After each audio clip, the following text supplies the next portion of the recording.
página 21. Vamos entrar então na 8ª lição da nossa imersão bíblica da Epístola de Paulo aos Gálatas.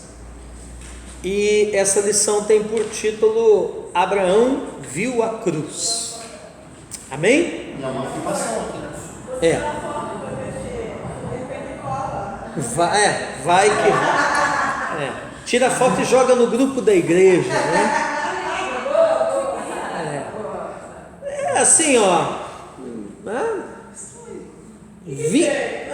20 irmãos aí que dê 10, pronto, achou, simples assim.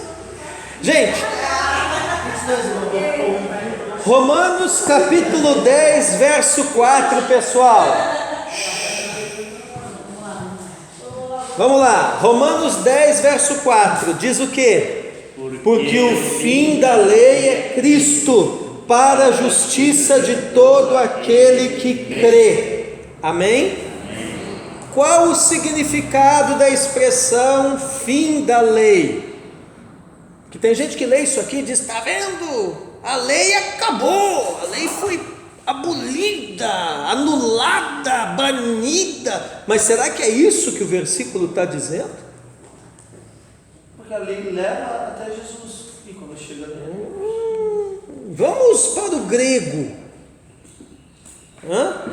Se você pegar aqui, ó, a Bíblia de Estudo Palavras-Chave, que é uma que eu usei aqui, com a concordância lá de Strong, você vai ver o seguinte, meu irmão, que a palavra grega que Paulo usa aqui para a expressão fim da lei é a palavra telos. Que palavra? Telos. E telos quer dizer o seguinte: o ponto visado. Então, porque o ponto visado da lei é Cristo. Muda ou não muda?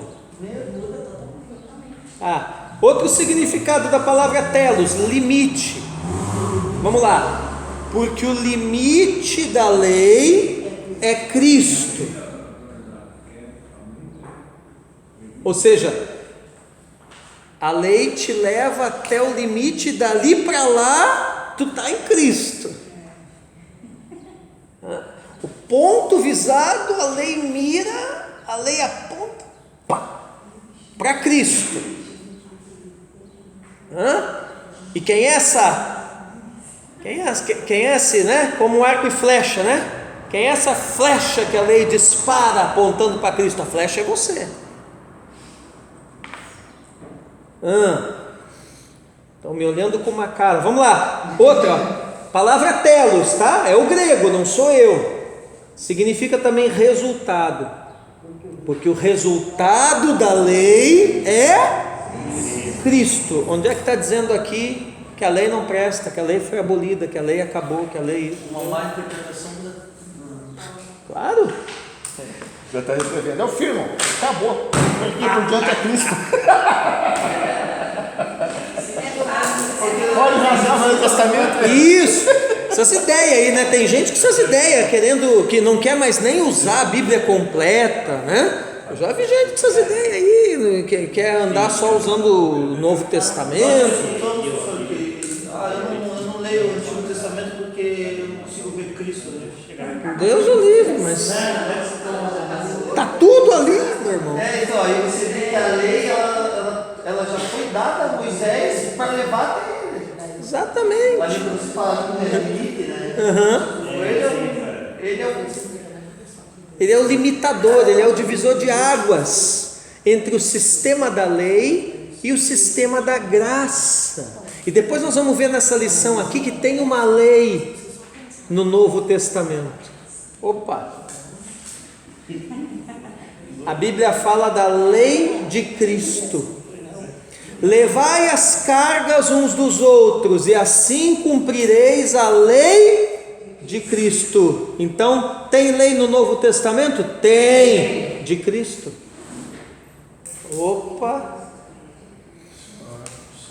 Quero ver esse pessoal me explicar isso daí. Vamos lá.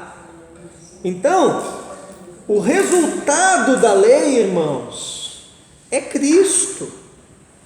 E em Cristo está o sentido de uma vida crucificada e ressuscitada, da qual Paulo está falando aqui no capítulo 2, do 15 ao 21.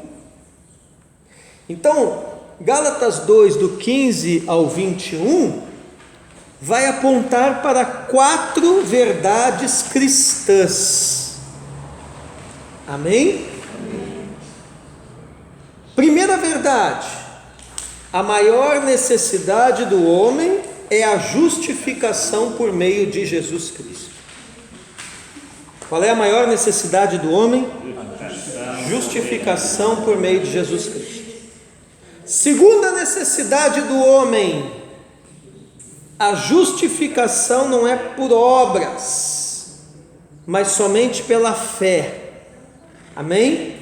Segunda verdade cristã, a justificação não é por obras, é somente pela fé. Não há nenhuma alternativa. Terceira verdade cristã: não confiar em Cristo por causa da justiça em si é um insulto à graça de Deus. E quarta verdade cristã: confiar em Cristo para a salvação é o começo de uma vida totalmente nova. Amém? Aí a gente entra capítulo 3 adentro, né? Não precisamos ficar lendo de novo aqui, que a gente já leu tudo, né? Todo o texto. No capítulo 3, Paulo vai colocar em evidência o que ele vem defendendo, pastora Viviane. Entendeu, Elaine? O que Paulo está defendendo aqui? A autenticidade da vida cristã. Amém? Você tem que ter sempre isso em mente. E para isso Paulo vai começar falando de compreender a experiência cristã autêntica. Paulo vai mostrar que os Gálatas foram genuinamente salvos e eles não estavam percebendo. Então aqui no capítulo 3, do 1 ao 5, Paulo vai fazer 5 perguntas para os Gálatas, uma em cada versículo. Eles já foram salvos genuinamente, eles já tinham o verdadeiro Evangelho, eles já receberam a essência do Evangelho, e estavam retroagindo, lembra que eu falei? Não estavam se apercebendo disso, na conversa dos judaizantes. Então Paulo vai fazer 5 perguntas para tentar trazer eles à sensatez novamente. Primeira pergunta, no verso 1 ali: quem enfeitiçou vocês? Então você vê que o engano, né, o nível de feitiçaria está quando o verdadeiro evangelho é pervertido. Vou repetir: o nível de engano, a feitiçaria está quando o verdadeiro evangelho é pervertido. Às vezes a gente pensa feitiçaria como em outras coisas, né? Mas não. Se eu perverter o verdadeiro evangelho, já é um nível de engano, de feitiçaria. Segunda pergunta: recebestes o Espírito pelas obras da lei ou pela pregação da fé? Terceira pergunta: sois tão insensatos assim?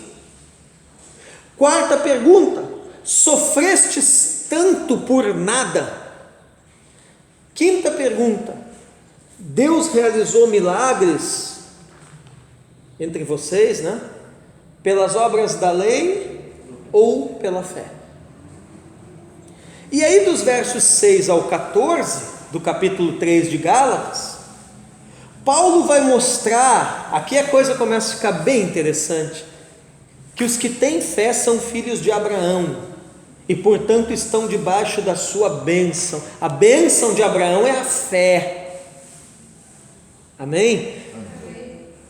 A bênção de Abraão, o irmão tem a bênção de Abraão, ele ficou milionário. Não tem nada a ver com isso.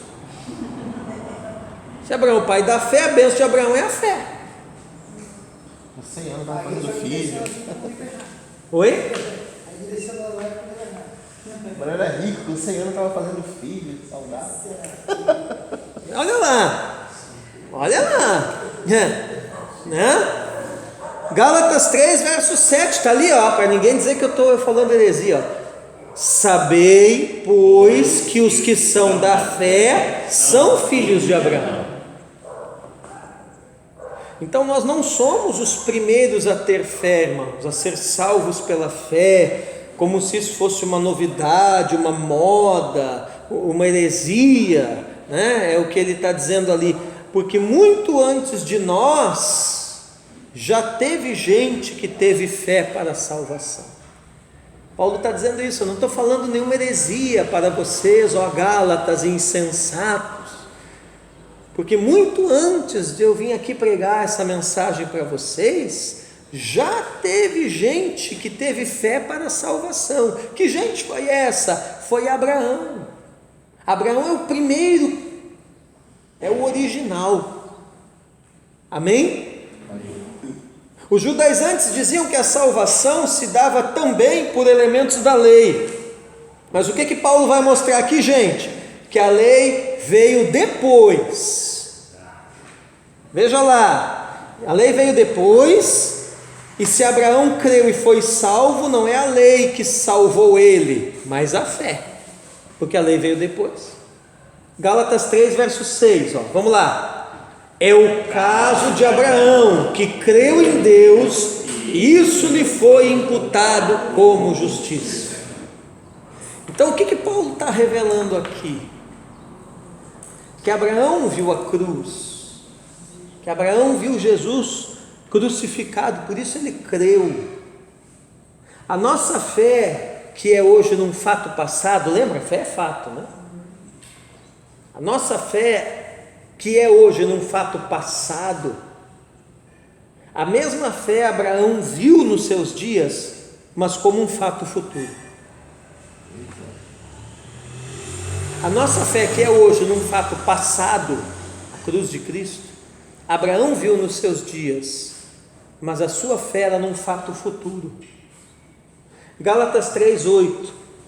Ora, tendo a Escritura previsto que Deus havia de justificar pela fé os gentios, anunciou primeiro o Evangelho a Abraão, dizendo: todas as nações serão benditas em ti. Quem anunciou o Evangelho a Abraão? Deus. E Deus no Antigo Testamento, quando se manifestava, eram as teofanias de quem? Da pessoa do Filho, né? No estado pré-encarnado, Jesus. Amém? E o que Paulo está mostrando aqui? Aleluia! Que se alguém anula a suficiência do Evangelho, se alguém estabelece qualquer outro elemento além da fé para receber a graça salvadora de Deus, estará se fazendo maldição.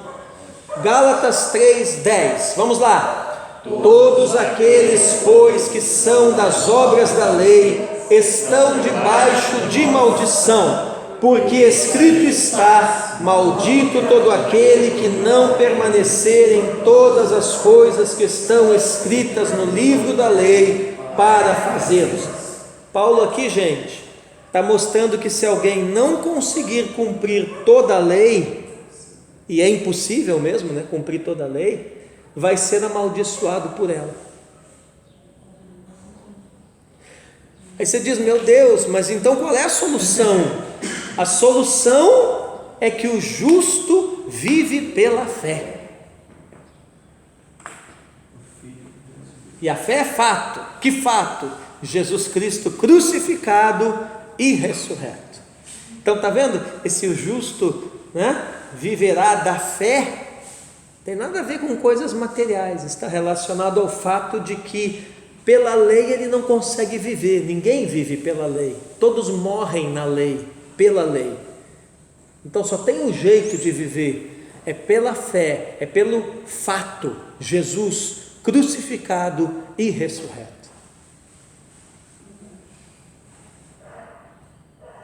É aquilo que eu tô pensando, né? Desde a lei lá, agora você imagina, Moisés, a lei, tudo aquilo, só que aquele povo todo tinha que ver na lei Jesus. Se não conseguisse, não conseguia a salvação. Exatamente. Então, pois, Simples na Bíblia, assim. quem que viu Jesus? Davi, Isaías, são poucos homens que Daniel conseguiram. Mas certamente, né? É que aí nós temos os que nos são relatados. Mas certamente muita gente dentre Israel entendeu, viu o Messias. Hã? Sim, entendi. Quem andava com Davi via como Davi vivia. Exatamente. Hã? Moisés disse: o Senhor vai levantar um profeta semelhante a mim, só que maior que eu. A ele ouvis. Aquela geração já se ligou. Amém? Muito bem. Então qual é a prática verdadeira da lei, irmã Joias? Não durma. Ela está com sono, gente. Vamos lá, estamos indo para o fim. Vocês não pensaram, né, que um livrinho com 6 capítulos tinha tanta coisa, né? Só isso daí. Da lei levada. Tá vendo como a gente tem que estudar? Então a verdadeira prática da lei, nós vamos terminar 5 horas bem certinho. A verdadeira prática da lei, gente, é a cruz. Nós não somos salvos por praticarmos a lei, porque para isso é impossível. Não tem como nós praticarmos a lei. Então nós não somos salvos por praticarmos a lei, porque isso para nós era impossível. Nós somos salvos para praticar a lei em Cristo através da cruz. Agora tem que entender porque a lei é maldição para aqueles que não veem Jesus nela. Se torna uma maldição, porque condena ele. Exatamente. Por isso que é uma lei para condenação. Se você não conseguir enxergar Jesus na lei, então você está condenado. Está roubado. Está roubado. É isso aí. Amém? Estão entendendo agora como é que a coisa funciona? Por isso que para nós, como no começo a gente falou, que para nós ficou melhor, porque nós estamos vivendo do que já soubemos, né? Para eles que ainda havia de vir, tipo... Mas não se alegre muito não, porque a coisa vai estreitar para nós daqui a pouquinho. Fique muito feliz não. Vamos lá, gente. Então, é nesse sentido, tá? Ó, esse parágrafo aqui é importante, sublinha todo ele na apostila. Eu vou repetir. A verdadeira prática da lei é a cruz. Nós não somos salvos, gente, por praticar a lei, pois isso para nós era impossível, irmã Joyce. Nós somos salvos para praticar a lei em Cristo através da cruz. Nós somos salvos para praticar a lei em Cristo através da cruz. Então é nesse sentido, Victor, que a lei não é anulada, mas ela é praticada na cruz. Entendeu? E é disso que Paulo está falando lá em Gálatas 6, verso 2. Gálatas 6, 2, ó, levai as cargas uns dos outros e assim cumprireis a lei de Cristo, né? É disso, a lei de Cristo é o que? A lei de Cristo é a prática da lei na cruz.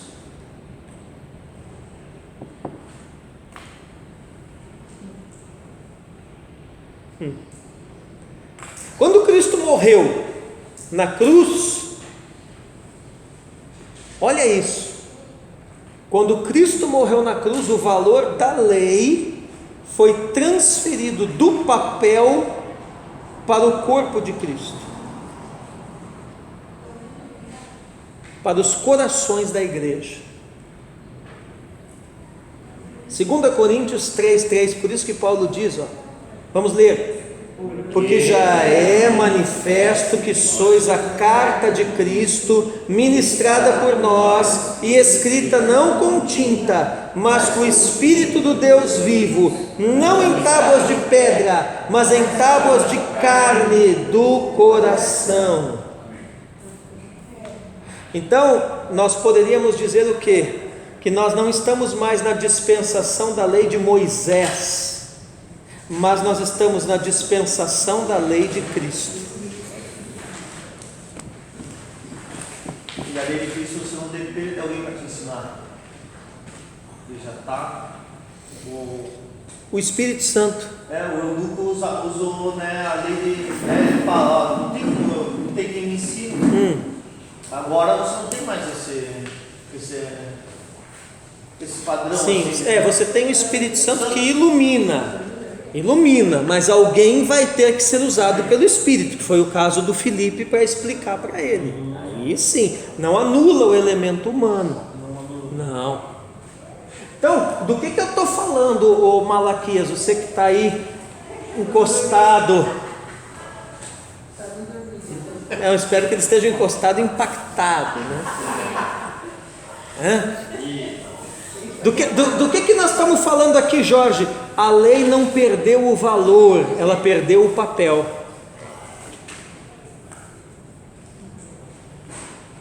Vou repetir. A lei não perdeu o valor, ela perdeu o papel.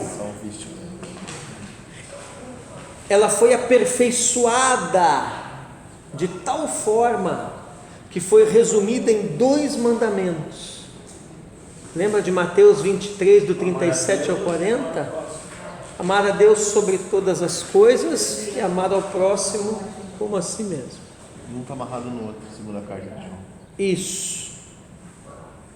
E aí, Adonis, que você não fica muito feliz não, porque aparentemente ficou fácil, mas não é tão simples como a gente pensa. Por quê? Porque o amor aqui é o compromisso radical com qualquer pessoa, apesar dela. Que triste. E fica pior, porque daí você fala assim, eu amo a Deus, mas tem um irmão que eu não suporto. Daí João fala que se você não consegue amar seu irmão para ouvir, como vai amar a Deus? E aí, Mas eu vou bem longe de mim. Aí que... Então, o que nós estamos vendo aqui, ó, pastora Viviane? Amém? Quem é que está entendendo aí, gente? Está explicando para mim. Percebeu? O que nós estamos vendo aqui, gente? Que a coisa não facilitou com a lei de Cristo, que é o amor. A coisa piorou. O que nós estamos vendo aqui? Que a nova aliança, Victor, ela é muito mais complexa que a antiga aliança. Aquele exemplo clássico do adultério, né? Na antiga aliança tinha que consumar o ato, mas na nova aliança, em Mateus 5, 27 e 28, não precisa consumar o ato, basta cobiçar no coração. Já.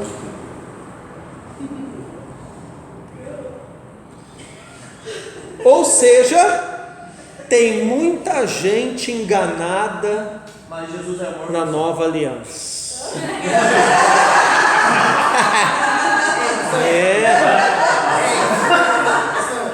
Que amor? Compromisso radical com o outro, apesar dele.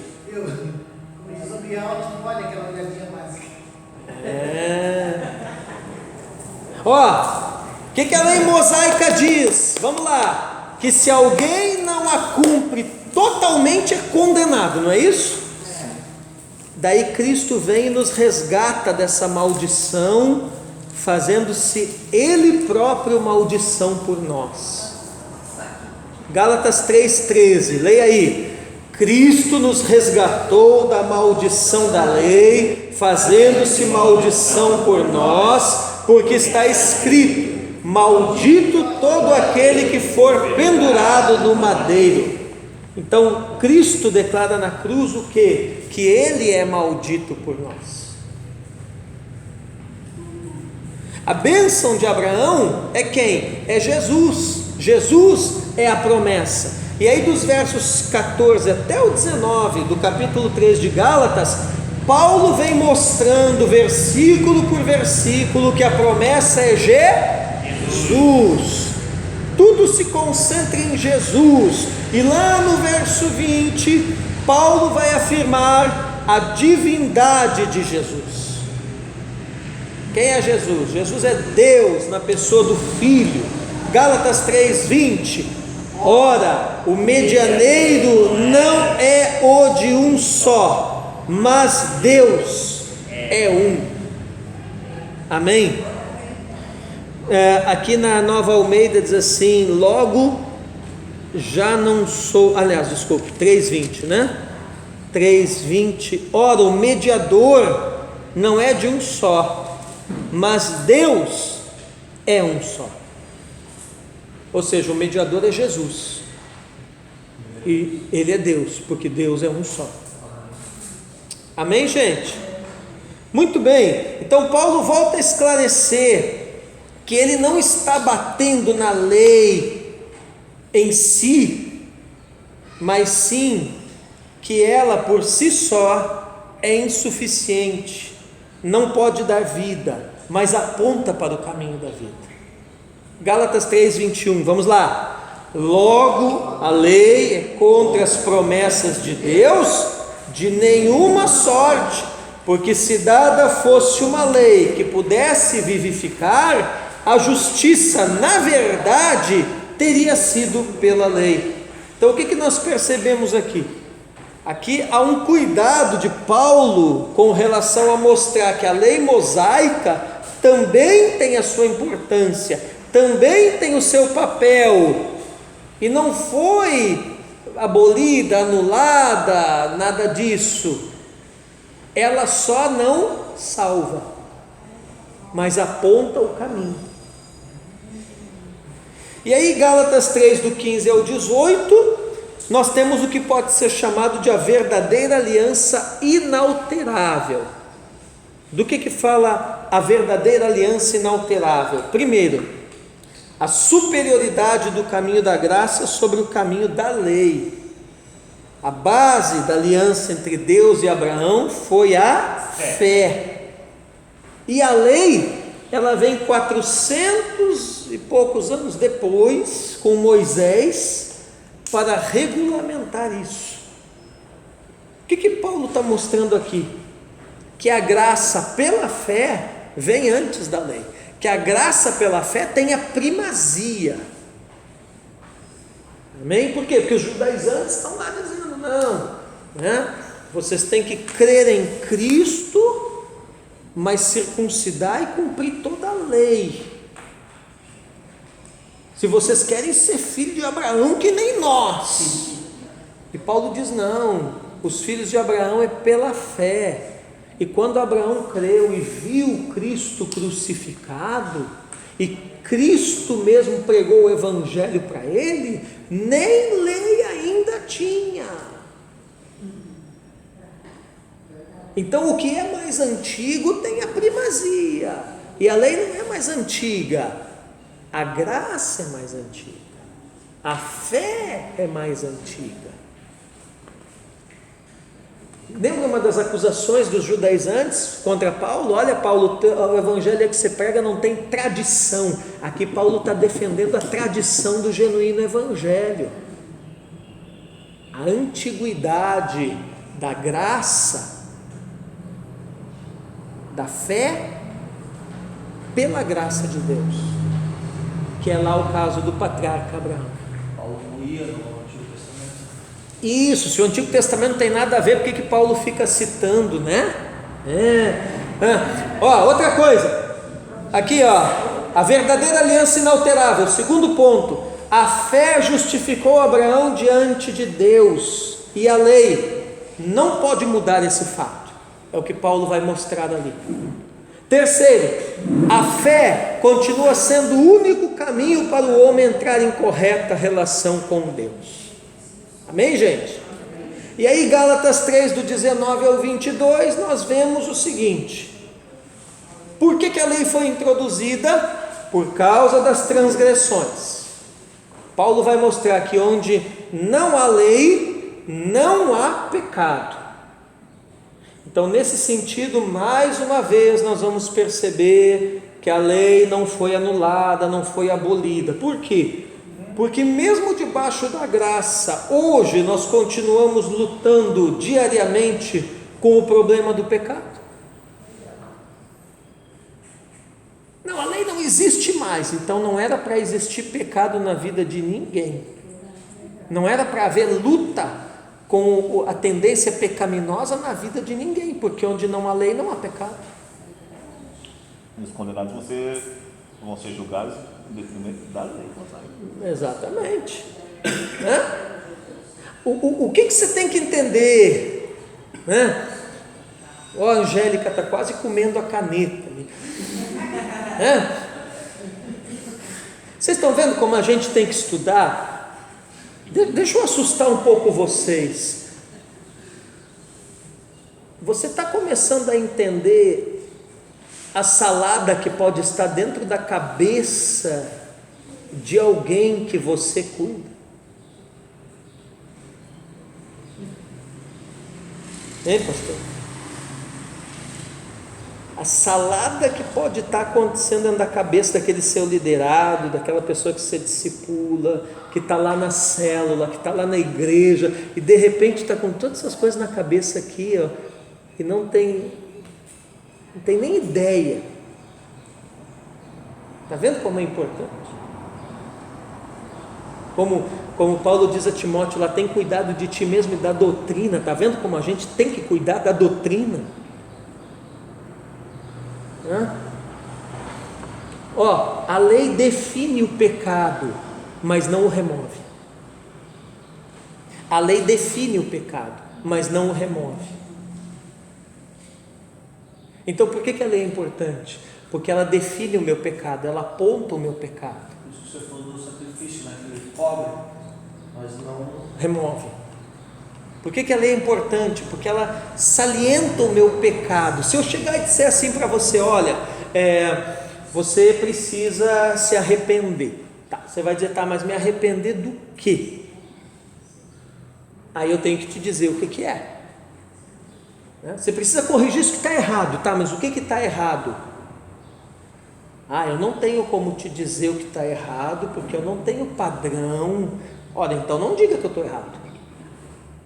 Entende? A lei é esse padrão para dizer o que está errado, para apontar o que está errado, para mostrar o que está errado na minha, na sua, na nossa vida. E a partir disso entra a graça, onde nós cremos, arrependemos, cremos, somos salvos pela graça de Deus. A força da lei, ela é tão grande que ela faz até a constituição da nação, né? Você pode ver, as leis, elas são todas, ambientadas dentro da lei mosaica.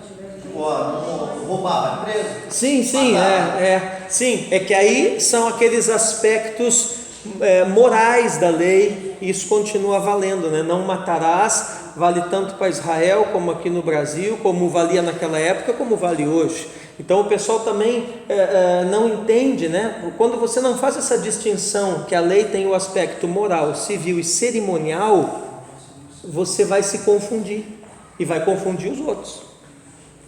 Amém, gente? Mas vamos terminar essa lição. Outra coisa, ó, Paulo mostra, quem não age de acordo com a lei, cai em maldição. Outra coisa que Paulo mostra em Gálatas 3, 19 ao 22, a consequência da lei é simplesmente conduzir todos a buscarem a graça, porque ela destaca a impotência do homem.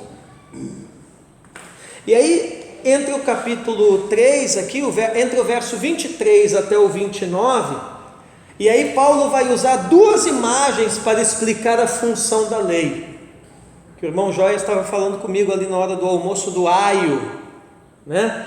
Gálatas 3, do 23 ao 29, Paulo usa duas imagens, duas simbologias, tá? Para explicar a função da lei. A primeira simbologia é um carcereiro.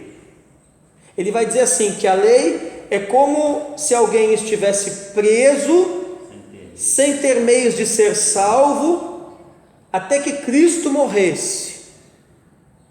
Então, eu estou preso, eu não tenho ainda como ser salvo. Para mim ser salvo, Cristo tem que morrer.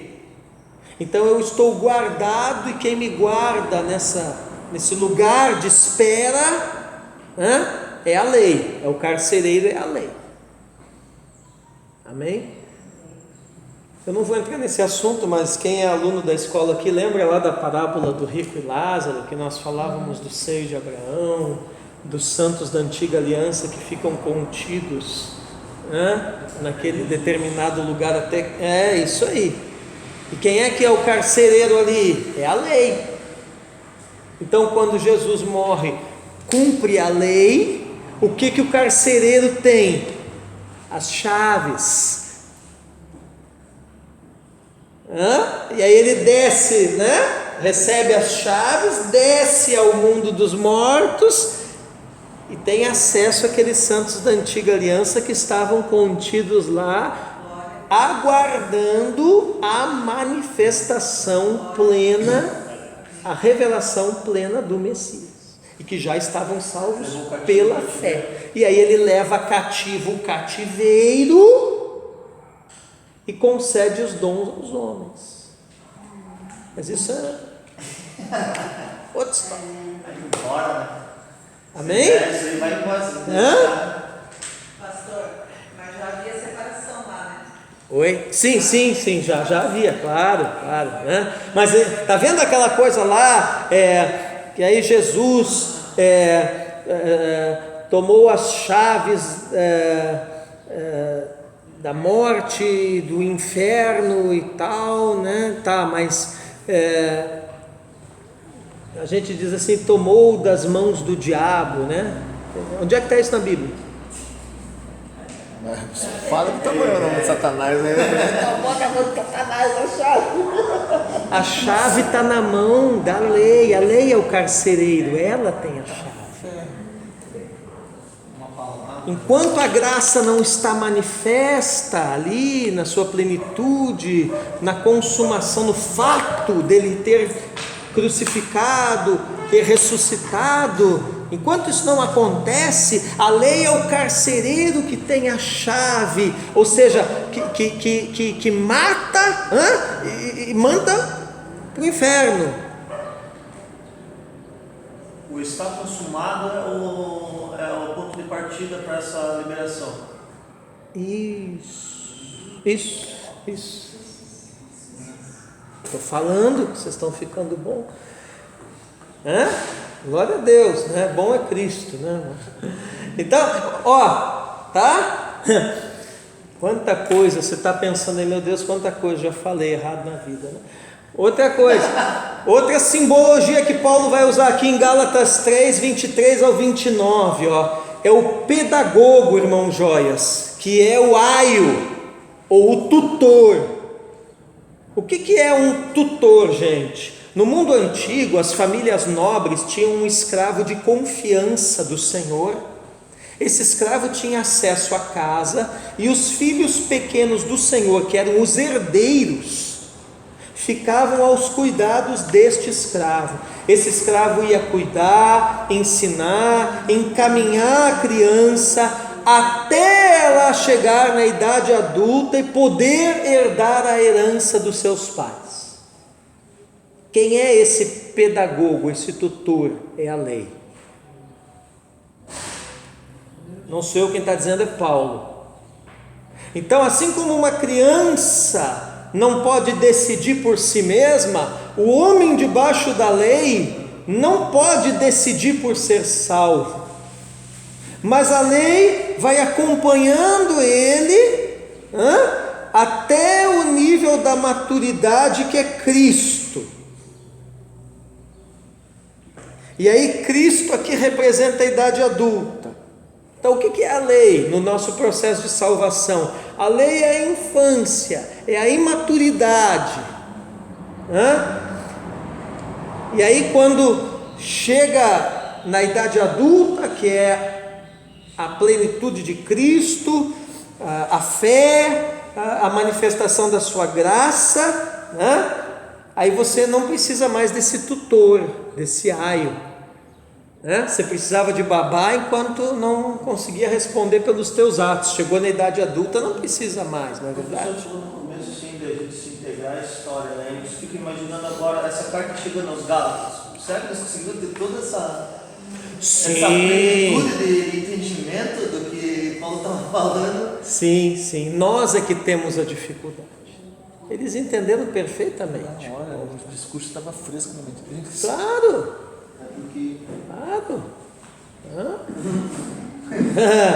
Dificuldade é nós, não é eles. Então olha aqui, apesar que eles eram um pessoal simples, mas toda essa ginástica aqui é para nós entendermos. Olha só, lembra lá da expressão a plenitude dos tempos, Gálatas 4:4, mas vindo a plenitude dos tempos, Deus enviou seu Filho, nascido de mulher, nascido sob a lei. Gente, eu já vi até escrito em livro isso aqui. Não, a plenitude dos tempos é quando o mundo estava debaixo do Império Romano, aí haviam condições políticas, sociais, culturais, para que o Verbo encarnasse. Você já ouviu essa conversa também, né? Mas essa expressão aqui, plenitude dos tempos, não tem nada a ver com isso. Não tem nada a ver com condições físicas, culturais, do mundo lá na época da encarnação do Verbo. Do que está falando essa expressão, a plenitude dos tempos? Está falando o seguinte: a lei já cumpriu o seu papel, no sentido de que a época da nossa infância espiritual já passou. Aí o Verbo encarna. Aí a lei se personaliza numa pessoa. E quando isso acontece, o acesso à maturidade está aberto. A plenitude do tempo chegou. Agora já podemos ser maduros espiritualmente e entrar na posse da herança do nosso Pai para nós, que é o céu. Amém? Muito bem, então nós encerramos aqui a 8ª lição, e você que está assistindo aí no canal, dê o seu joinha, se essa série de mensagens está edificando, abençoando a sua vida. Clique no sininho para ativar todas as nossas notificações, inscreva-se no nosso canal, A Verdade em Destaque. Deus te abençoe, até a próxima lição, em nome de Jesus, amém.